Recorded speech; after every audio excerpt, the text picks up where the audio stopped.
राष्ट्रीय गीत वंदे मातरम को 150 साल पूरे हो चुके हैं।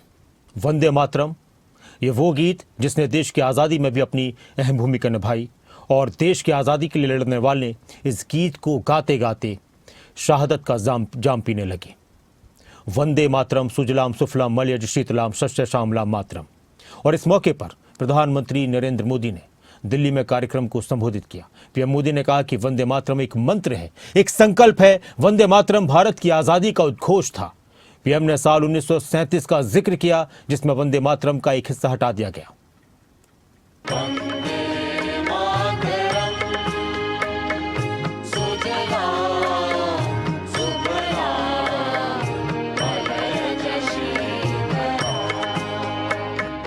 वंदे मातरम वो गीत जिसने भारतीयों के दिलों में देशभक्ति की ज्वाला जलाई।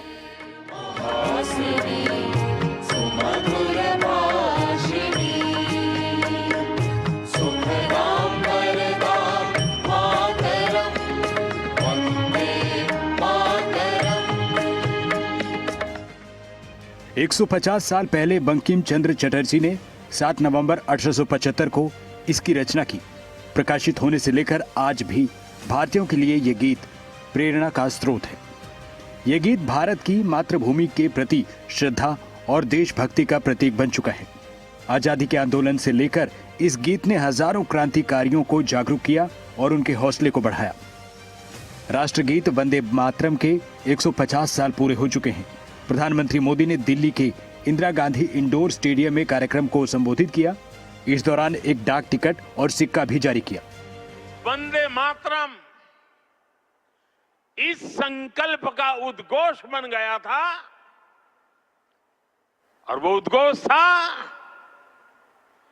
भारत की आजादी का। मां भारती के हाथों से गुलामी की बेड़ियां टूटेगी और उसकी संतानें स्वयं अपने भाग्य की भाग्य विधाता बनेगी। वंदे मातरम की मूल रचना बंकिम चंद्र चटर्जी ने की थी।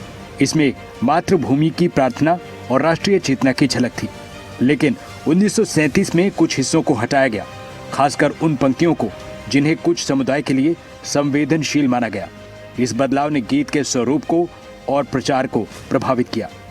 वंदे मातरम की भावना ने पूरे राष्ट्र को प्रकाशित किया था, लेकिन दुर्भाग्य से 1937 में वंदे मातरम के महत्वपूर्ण पदों को उसकी आत्मा के एक हिस्से को अलग कर दिया गया था।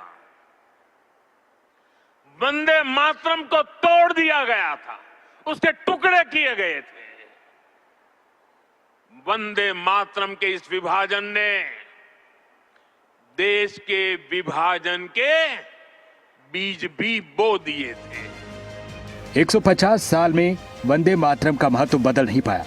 ये सिर्फ आजादी के संग्राम का प्रतीक नहीं, बल्कि आज भी देशभक्ति और राष्ट्रीय एकता की पहचान बना है। सभी सरकारी और शैक्षणिक संस्थान इसे याद कर नई पीढ़ी को इसके प्रति जागरूक कर रहे हैं। वंदे मातरम के 150 साल पूरे होने पर देश भर में इसे याद किया जा रहा है। आजादी के आंदोलन के वक्त इस गीत ने हजारों क्रांतिकारियों को प्रेरित किया। इस गीत ने न सिर्फ अंग्रेजों के खिलाफ जागरूकता बढ़ाई, बल्कि जनता में एकता की भावना भी जगाई। अंबाला में हरियाणा सरकार ने इसे लेकर राज्य स्तरीय समारोह आयोजित किया, जिसमें सीएम ने राष्ट्रीय एकता का संदेश दिया।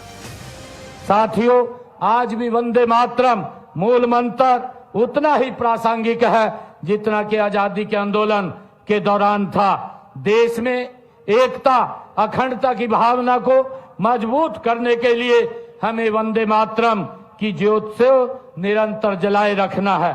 साथियों, आज इस ऐतिहासिक अवसर पर हमें संकल्प लें कि हम माननीय प्रधानमंत्री आदरणीय नरेंद्र मोदी जी के कुशल नेतृत्व में भारत को विकसित राष्ट्र बनाएंगे। वंदे मातरम लिखा ताकि लोग अपने देश के प्रति गर्व महसूस करें, राष्ट्रीय चेतना का अनुभव करें। आज जब हम वंदे मातरम के 150 साल पूरे होने पर जश्न मना रहे हैं, याद ये भी रखना चाहिए, ये गीत सिर्फ शब्दों का संग्रह नहीं, बल्कि भारतीय एकता और देशभक्ति की भावना का प्रतीक भी है। 1937 के हिस्सों के हटने के बावजूद ये राष्ट्रगीत हमें हमेशा प्रेरित करता रहेगा। ब्यूरो रिपोर्ट, खबरें अभी तक।